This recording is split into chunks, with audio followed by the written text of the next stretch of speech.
Hi hello ನಮಸ್ಕಾರ ಎಲ್ರಿಗೂ. Welcome back to Bhavya Santosh YouTube channel. ನಾನು ನಿಮ್ಮ ಭವ್ಯ. ಇವತ್ತು ಒಂದು ಪುಣ್ಯಕ್ಷೇತ್ರಕ್ಕೆ ಹೋಗಬೇಕು ಅಂತ ಹೇಳಿ ಬೆಳಿಗ್ಗೆ ಬೇಗನೆ ಎದ್ದು ಫ್ರೆಶ್ ಅಪ್ ಆಗಿ ರೆಡಿಯಾಗಿ ಹೊರಟಿದ್ದೀವಿ. ನಿಮಗೆ ಗೊತ್ತಾಗುತ್ತೆ ಎಲ್ಲಿ ಹೊರಟಿದ್ದೀವಿ ಅಂತ ಹೇಳಿ. ಮನೆ ಬಿಟ್ಟಾಗ ಒಂದು 8 ಗಂಟೆ ಏನೋ ಆಗಿತ್ತು. ದೇವಸ್ಥಾನಕ್ಕೆ ರೀಚ್ ಆಗೋಷ್ಟರಲ್ಲಿ ಕರೆಕ್ಟಾಗಿ 9 ಗಂಟೆ ಆಗಿತ್ತು. ಅಂದರೆ 1 ಅವರಲ್ಲಿ ನಾವು ರೀಚ್ ಆದ್ವಿ ದೇವಸ್ಥಾನಕ್ಕೆ. ಬಸ್ಸಲ್ಲಿ ಏನರಲ್ಲಾದರೂ ಹೋಯ್ತು ಅಂದರೆ ತುಂಬಾ ಟೈಮ್ ಆಗಿಬಿಡುತ್ತೆ. ನಾವು ಬೈಕಲ್ಲಿ ಹೋಗಿದ್ರಿಂದ, ಅದರಲ್ಲೂ ಬೆಳಿಗ್ಗೆ ಹೋಗಿದ್ರಿಂದ ಅಷ್ಟೊಂದು ಟೈಮ್ ಹಿಡಿತು ಅಂತ ಏನೂ ಅನಿಸಿಲ್ಲ. ಕರೆಕ್ಟಾಗಿ 1 ಅವರಲ್ಲಿ ನಾವು ಮನೆಯಿಂದ ದೇವಸ್ಥಾನನ ರೀಚ್ ಆದ್ವಿ. ಹಾಗೆ ಬಸ್ಸಲ್ಲಿ ಇಲ್ಲ ಆಟೋದಲ್ಲಿ ಏನರಲ್ಲಾದರೂ ಹೋಗ್ತೀರಾ ಅಂದರೆ ಇನ್ನೂ ಸ್ವಲ್ಪ ಬೇಗನೆ ಮನೆ ಬಿಟ್ಟರೆ ತುಂಬ ಒಳ್ಳೆಯದು. ಯಾಕಂದರೆ ಅಲ್ಲಿ ಟೈಮ್ ಆಗ್ತಾ ತುಂಬಾ ರಶ್ ಆಗಿಬಿಡುತ್ತೆ. ಹಾಗಾಗಿ ಸ್ವಲ್ಪ ಬೇಗನೆ ಹೋದರೆ ಆರಾಮಾಗಿ ದೇವ್ರ ದರ್ಶನ ಎಲ್ಲ ಮಾಡಿಕೊಂಡು ಆರಾಮಾಗಿ ನಿಧಾನವಾಗಿ ದೇವ್ರನ್ನೆಲ್ಲ ನೋಡ್ಕೊಂಡು ಬರ್ಬೋದು ಅಂತಲೇ ಹೇಳ್ತೀನಿ. ತುಂಬ ರಶ್ ಇದ್ದರೆ ನಮಗೂ ಒಂಥರ ಇಕ್ಕಟ್ಟಂತ ಅನಿಸ್ಬಿಡುತ್ತೆ. ದೇವ್ರನ್ನ ನೋಡೋದಕ್ಕೂ ಆಗೋದಿಲ್ಲ. ಬಿಸಿಲು ಬೇರೆ ಇರುತ್ತೆ. ಎಷ್ಟೊತ್ತು ಮನೆಗೆ ಹೋಗ್ಬಿಡಪ್ಪ, ಮನೆಗೆ ಹೊರಟೋಗೋಣಪ್ಪ ಅಂತ ಅನಿಸ್ತಾ ಇರುತ್ತೆ. ಹಾಗಾಗಿ ಸ್ವಲ್ಪ ಮನೇನ ಬೇಗ ಬಿಟ್ಟರೆ ಬೇಗ ರೀಚ್ ಆಗಿ ದೇವ್ರನ್ನೆಲ್ಲ ಆರಾಮಾಗಿ ನೋಡ್ಕೊಂಡು ಬರ್ಬೋದು. ನಾವು ಈಗ ದೇವಸ್ಥಾನಕ್ಕೆ ರೀಚ್ ಆದ್ವಿ. ಸ್ವಲ್ಪ ಹಿಂದೆಯಿಂದನೇ ಗಾಡಿ ಪಾರ್ಕಿಂಗ್ ಎಲ್ಲ ಇಟ್ಟಿದ್ದಾರೆ. ಅಲ್ಲಿ ಪಾರ್ಕ್ ಮಾಡಿ ಒಂದು 5 ಹೆಜ್ಜೆ, ಒಂದು 10 ಹೆಜ್ಜೆ ಅಷ್ಟು ನಡ್ಕೊಂಡು ಹೋಗಬೇಕು. ಈ ಜಾಗ ಎಲ್ಲ ನೋಡ್ತಾ ಇದ್ರೆ ಆಲ್ರೆಡಿ ಹೋಗಿರೋರಿಗೆ ಗೊತ್ತಾಗ್ಬಿಟ್ಟಿರುತ್ತೆ ಎಲ್ಲಿಗೆ ಹೋಗಿದ್ದೀವಿ ಅಂತ ಹೇಳಿ. ನಾವು ಗೌಡಗೆರೆ ಶ್ರೀ ಚಾಮುಂಡೇಶ್ವರಿ ದೇವಿ ಸನ್ನಿಧಿಗೆ ಬಂದಿದ್ದೀವಿ. ಅಲ್ಲಿಗೆ ಎಂಟ್ರಿ ಆಗಿದ ಕೂಡಲೇ ಈ ಥರ ಅಕ್ಕಪಕ್ಕ ಸುಮಾರು ಅಂಗಡಿಗಳೆಲ್ಲ ಇಟ್ಕೊಂಡಿದ್ದಾರೆ. ಮಕ್ಕಳಿಗೆ ಆಟ ಸಾಮಾನಾಗಿರ್ಬೋದು, ಮನೆ ದಿನಸಿ ಐಟಮ್ ಎಲ್ಲ ಥರನೂ ಸಿಗುತ್ತೆ. ಹಾಗೆ ಸ್ವಲ್ಪ ಮುಂದೆ ಹೋಗಿ ಚಪ್ಪಲ್ನೆಲ್ಲ ಸೈಡಲ್ಲಿ ಬಿಟ್ಟು ಈಗ ಕಾಲೆಲ್ಲ ತೊಳ್ಕೊಂಡು, ಕೈಯೆಲ್ಲ ನೀಟಾಗಿ ತೊಳ್ಕೊಂಡು ಈಗ ದೇವಸ್ಥಾನಕ್ಕೆ ಎಂಟ್ರಿ ಕೊಡ್ತಾ ಇದ್ದೀವಿ. ಇನ್ನೂ ಕನ್ಸ್ಟ್ರಕ್ಷನ್ ಎಲ್ಲ ನಡೀತಾ ಇದೆ. ದೇವಸ್ಥಾನ ಇನ್ನೂ ಎಲ್ಲ ಇಂಪ್ರೂವ್ ಆಗುತ್ತೆ, ಇನ್ನೂ ಮಾಡ್ತಾ ಇದ್ದಾರೆ. ಆದರೂ ತುಂಬಾ ರಶ್, ತುಂಬ ಜನ ಬರ್ತಾರೆ. ಹೀಗೆ ಒಳಗೆ ಎಂಟ್ರಿ ಆಗ್ತಿದ್ದ ಕೂಡಲೇ ದೇವಿ ದರ್ಶನ ಆಗುತ್ತೆ ನಮಗೆ. ಇದೇ ನೋಡಿ 60 ಅಡಿಯ ಪಂಚಲೋಹ ವಿಗ್ರಹ, ಚಾಮುಂಡೇಶ್ವರಿ ವಿಗ್ರಹ.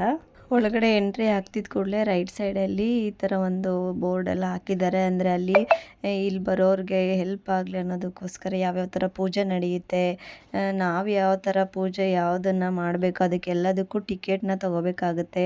ಯಾವ್ಯಾವ ಪೂಜೆಗೆ ಯಾವ್ಯಾವ ಥರ ಟಿಕೆಟು ಅಂತೆಲ್ಲ ಅಲ್ಲಿ ಇನ್ಫಾರ್ಮೇಷನ್ನ ಕೊಡ್ತಾರೆ.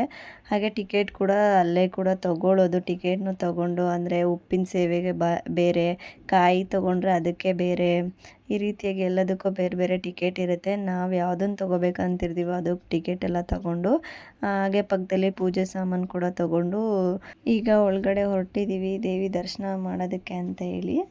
ಮತ್ತು ದೇವಿದು ಇದೇನು ಸ್ಟ್ಯಾಚು ಕಾಣ್ತಿದೆ ನೋಡಿ, ಅಲ್ಲಿ ಯಾವುದೇ ಥರ ಪೂಜೆ ಮಾಡೋದಿಲ್ಲ. ಇಲ್ಲಿ ಲೆಫ್ಟ್ ಸೈಡಲ್ಲಿ ಗರ್ಭಗುಡಿ ಇದೆ, ಅಲ್ಲಿ ಪೂಜೆ ಮಾಡೋದು. ಗರ್ಭಗುಡಿ ಹತ್ರ ಒಳಗಡೆ ಪೂಜೆ ಮಾಡೋದು. ಅಲ್ಲಿ ಫಸ್ಟ್ ದರ್ಶನ ಮಾಡಿಕೊಂಡು ಆಮೇಲೆ ಈ ಒಂದು ಏನಿದೆ ವಿಗ್ರಹ, 60 ಅಡಿ ವಿಗ್ರಹ, ಅಲ್ಲಿಗೆ ಬರಬೇಕಾಗುತ್ತೆ.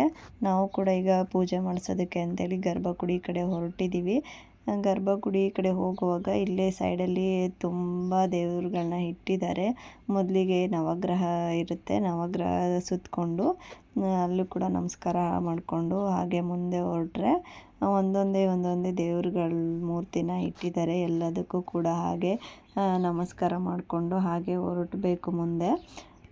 ನಾವು ಸ್ವಲ್ಪ ಬೇಗ ಹೊರಟಿದ್ರಿಂದ ಅಷ್ಟೊಂದು ರಶ್ ಅಂತ ಏನೂ ಅನಿಸಿಲ್ಲ ನಮಗೆ. ಒಂದು 2-3 ಲೈನ್ ಅಷ್ಟು ಜನ ಏನೋ ನಿಂತಿದ್ರು ನಾವು ಬರೋಕ್ಕೆ ಮುಂಚೆನೇ. ಆಮೇಲೆ ಪೂಜೆ ಎಲ್ಲ ಮುಗಿಸ್ಕೊಂಡು ಹೊರಗಡೆ ಬರೋ ಅಷ್ಟರಲ್ಲಿ ತುಂಬ ಜನ ಆಗಿಬಿಟ್ಟಿದ್ರು. ಒಂದು ಅರ್ಧ ಗಂಟೆ, 1 ಅವರ್ ಅಷ್ಟರಲ್ಲೇ ತುಂಬ ರಶ್ ಥರ ಫೀಲ್ ಆಗ್ತಾಯಿತ್ತು. ಬಟ್ ನಮಗೇನು ಅಷ್ಟು ರಶ್ ಅಂತ ಅನಿಸಿಲ್ಲ ನಾವು ಪೂಜೆ ಮಾಡೋಕ್ಕೆ ಹೋಗುವಾಗ. ಈಗ ದರ್ಶನ ಎಲ್ಲ ಮುಗಿಸ್ಕೊಂಡು ಹೊರಗಡೆ ಬಂದ್ವಿ ದೇವಸ್ಥಾನದಿಂದ. ಗರ್ಭಗುಡಿಯಿಂದ ಹೊರಗಡೆ ಬರ್ತಿದ್ದಾಗೆ ಇಲ್ಲಿ ಈ ಥರ ಒಂದು ದೇವರ ವಿಗ್ರಹಕ್ಕೆ ಕಾಯಿನ್ ಇರುತ್ತೆ ನೋಡಿ, 1 ರೂಪಾಯಿ 2 ರೂಪಾಯಿ ಕಾಯಿನ್ನ ಈ ಥರ ಮನಸ್ಸಲ್ಲಿ ಏನಾದರೂ ಅಂದ್ಕೊಂಡು ಈ ಥರ ಅಂಟಿಸಿದ್ರೆ ಅದಕ್ಕೆ ಹಚ್ಕೊಂಡ್ರೆ ಒಳ್ಳೆಯದಾಗುತ್ತೆ ಅನ್ನೋ ಒಂದು ನಂಬಿಕೆಯಲ್ಲಿ ಈ ಥರ ಎಲ್ಲರೂ ಅಂಟಿಸ್ತಾ ಇರ್ತಾರೆ. ಅದನ್ನು ಮುಗಿಸ್ಕೊಂಡು ತೀರ್ಥ ಎಲ್ಲ ತೊಗೊಂಡು ಹಾಗೆ ಮುಂದೆ ಹೊರಟ್ವಿ. ಇನ್ನು ಈ ವಿಗ್ರಹದ ಬಗ್ಗೆ ಹೇಳೋದಾದರೆ, ಇದು ಒಂದು ವಿಶ್ವದ ಅತಿ ಹೆಚ್ಚು ಎತ್ತರವಾದ ಪಂಚಲೋಹ ವಿಗ್ರಹ. ಇದರಲ್ಲಿ ತಾಮ್ರ, ಬೆಳ್ಳಿ, ಚಿನ್ನ, ಹಿತ್ತಾಳೆ ಹಾಗೆ ಕಬ್ಬಿಣ ಈ ಥರ 5 ಥರದ ಪಂಚಲೋಹಗಳನ್ನ ಬಳಸಿ ಮಾಡಿರುವಂಥದ್ದು. ಇದು ಸುಮಾರು ನೆಲದ ಮಟ್ಟದಿಂದ 60 ಅಡಿ ಎತ್ತರದಲ್ಲಿದೆ. ಹಾಗೆ ಇದು ಸುಮಾರು 35,000 kgಯಷ್ಟು ತೂಕ ಇದೆ. ಮತ್ತು ಇದರಲ್ಲಿ ಈ ಮೂರ್ತಿಗೆ 18 ಕೈಗಳಿವೆ. ಅದು ಬಂದು 18 ಶಕ್ತಿ ಪೀಠಗಳ ಸಂಕೇತವಾಗಿ 18 ಕೈಗಳನ್ನ ನಿರ್ಮಾಣ ಮಾಡಿದ್ದಾರೆ. ಮತ್ತು ಹಾಗೆ ಹೋಗುವಾಗ ಅಕ್ಕಪಕ್ಕದಲ್ಲಿ ಈ ಥರ ಗುಹೆಗಳ ಥರ ನಿರ್ಮಿಸಿ ಅದರಲ್ಲಿ ಒಂದೊಂದು ದೇವರ ಮೂರ್ತಿಗಳನ್ನ ಇಟ್ಟಿದ್ದಾರೆ. ನೋಡೋದಕ್ಕಂತೂ ತುಂಬಾ ಖುಷಿಯಾಗುತ್ತೆ, ತುಂಬ ಕಣ್ಣು ತುಂಬೋಗುತ್ತೆ ನೋಡ್ತಾ ಇದ್ದರೆ. ಇನ್ನೂ ಹಾಗೆ ನೋಡ್ತಾನೆ ಇರಬೇಕು ಅಂತ ಅನಿಸುತ್ತೆ. ಹೇಗೆ ಅಂದರೆ ದೇವಸ್ಥಾನದ ಒಳಗಡೆ ಬಂದ ಕೂಡಲೇ ಒಂಥರ ಪಾಸಿಟಿವ್ ವೈಬ್ಸ್ ಬರುತ್ತೆ.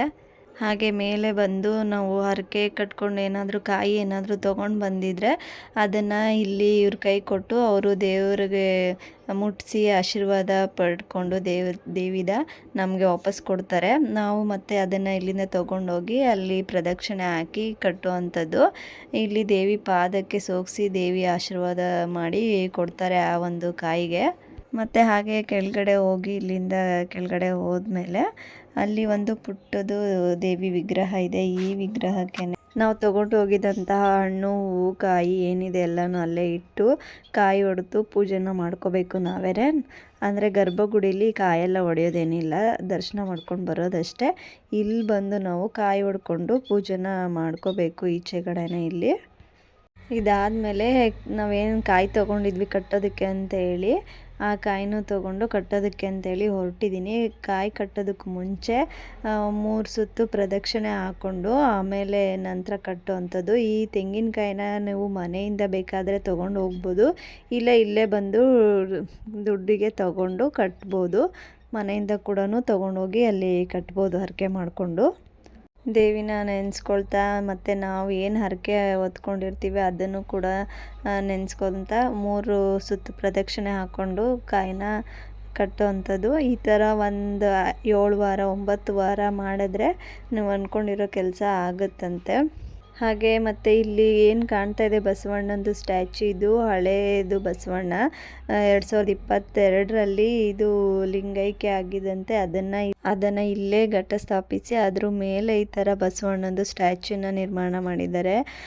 ಸಡನ್ನಾಗಿ ನಾನು ಫಸ್ಟ್ ಟೈಮ್ ನೋಡಿದ ಕೂಡಲೇ ನಿಜವಾಗ್ಲೂ ಇರೋವಂಥ ಬಸವಣ್ಣನೇ ಅಂತ ಅಂದ್ಕೊಂಡೆ. ಆಮೇಲೆ ಗೊತ್ತಾಯಿತು ಅದು ಸ್ಟ್ಯಾಚ್ಯೂ ಅಂತ ಹೇಳಿ.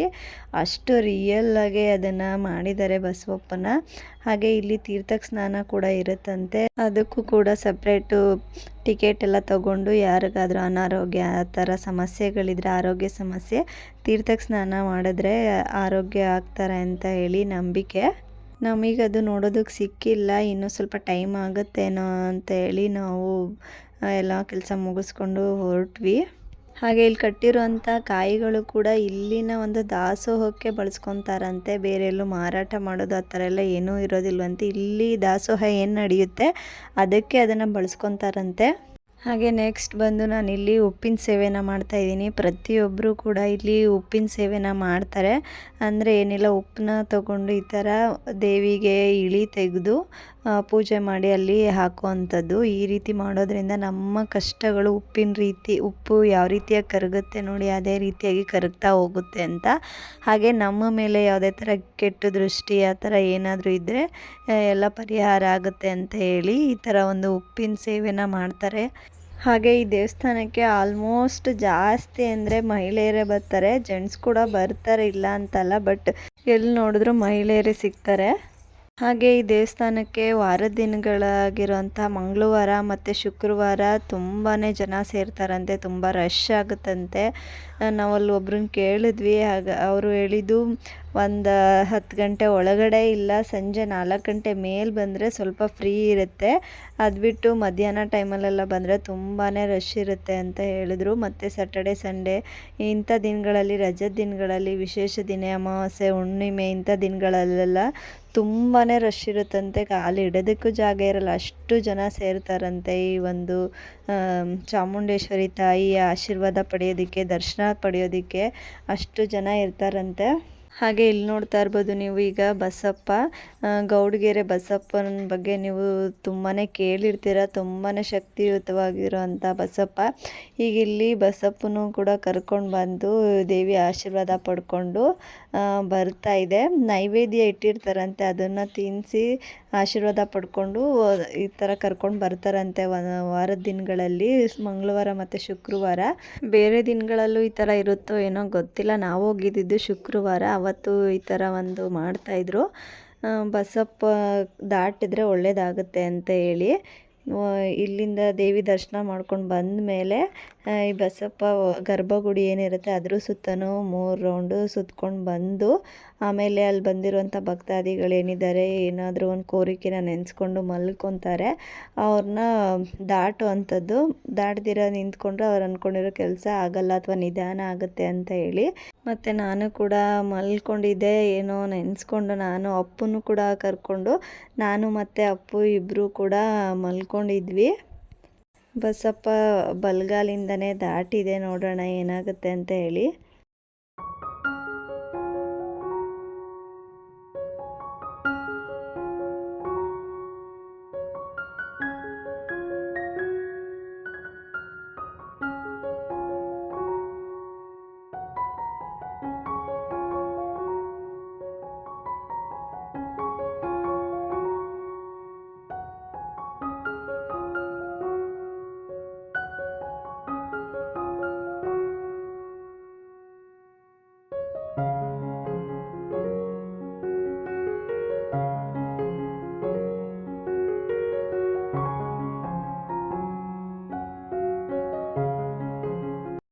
ಈಗ ನಾವಿಲ್ಲಿ ದೇವಿ ದರ್ಶನ, ಪೂಜೆ, ಬಸಪ್ಪನ ಆಶೀರ್ವಾದ ಎಲ್ಲನೂ ತಗೊಂಡು ಈಗ ಊಟಕ್ಕೆ ಅಂತೇಳಿ ಹೊರಟಿದ್ದೀವಿ.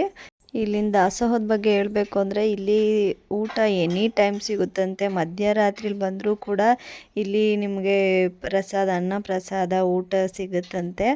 ಹಾಗೆ ಎಷ್ಟು ಜನ ಬಂದರೂ ಕೂಡ ಪ್ರಸಾದ ಅನ್ನೋದು ಖಾಲಿ ಆಗೋದೇ ಇಲ್ವಂತೆ. ಪ್ರತಿದಿನ ಪ್ರತಿ ಕ್ಷಣವೂ ಊಟ, ಅನ್ನ ಪ್ರಸಾದ, ದಾಸೋಹ ಇಲ್ಲಿ ನಡೀತಾನೆ ಇರುತ್ತಂತೆ. ಹಾಗೆ ಇವತ್ತು ಕೂಡ ಪಾಯಸ, ಅನ್ನ, ಸಾಂಬಾರು ಈ ರೀತಿಯಾಗಿ ಪ್ರಸಾದನ ಕೊಟ್ಟಿದ್ದರು. ಪ್ರತಿದಿನ ಇದೇ ಇರುತ್ತೋ ಏನೋ ಗೊತ್ತಿಲ್ಲ ನಮಗೆ. ನಾನು ಕೂಡ ಫಸ್ಟ್ ಟೈಮ್ ಇವತ್ತೇ ಹೋಗಿದ್ದು. ತುಂಬಾ ಚೆನ್ನಾಗಿತ್ತು ಊಟ ಅಂತೂ. ಈಗ ಊಟ ಎಲ್ಲ ಮುಗಿಸ್ಕೊಂಡು ನಾವು ತಟ್ಟೆಲ್ಲ ನೀಟಾಗಿ ವಾಶ್ ಮಾಡಿ ಅಲ್ಲೇ ಬೇಸನ್ನಲ್ಲೇ ಇಟ್ಟಿರ್ತಾರೆ, ಅದರಲ್ಲೇ ಮತ್ತೆ ವಾಪಸ್ ಇಡುವಂಥದ್ದು. ಯಾಕಂದರೆ ಮತ್ತೆ ಮತ್ತೆ ಬರೋರು ಕೂಡ ಅದರಲ್ಲೇ ತಿಂತಾರೆ ನೋಡಿ, ಹಾಗಾಗಿ ನೀಟಾಗಿ ತೊಳೆದಿಡಬೇಕಾಗುತ್ತೆ. ನೆಕ್ಸ್ಟ್ ಬರ್ತಾ ಹಾಗೆ ನಮ್ಮ ಕೈಲಾಗುವಷ್ಟು ದಾಸೋಹಕ್ಕೆ ಯಾವ ರೀತಿಯಾಗಿ ಹೆಲ್ಪ್ ಆಗುತ್ತೋ ಅಷ್ಟನ್ನು ನಾವು ಕೂಡ ಸ್ವಲ್ಪ ಹೆಲ್ಪ್ ಮಾಡಿ ಈಗ ಮನೆ ಕಡೆ ಹೊರಟ್ವಿ.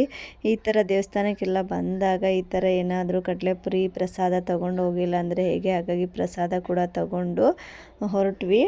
ಈ ವ್ಲಾಗ್ನ ಕೂಡ ನಾನು ಇಲ್ಲಿಗೆ ಎಂಡ್ ಮಾಡ್ತಾ ಇದ್ದೀನಿ. ಈ ವಿಡಿಯೋ ಇಷ್ಟ ಆಗಿದ್ರೆ ಪ್ಲೀಸ್ ಲೈಕ್, ಶೇರ್, ಕಮೆಂಟ್ ಮಾಡೋದನ್ನು ಮರಿಬೇಡಿ. ಮತ್ತೆ ಸಿಗ್ತೀನಿ.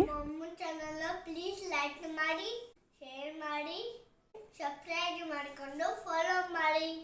Thank you. Bye bye. Bye bye.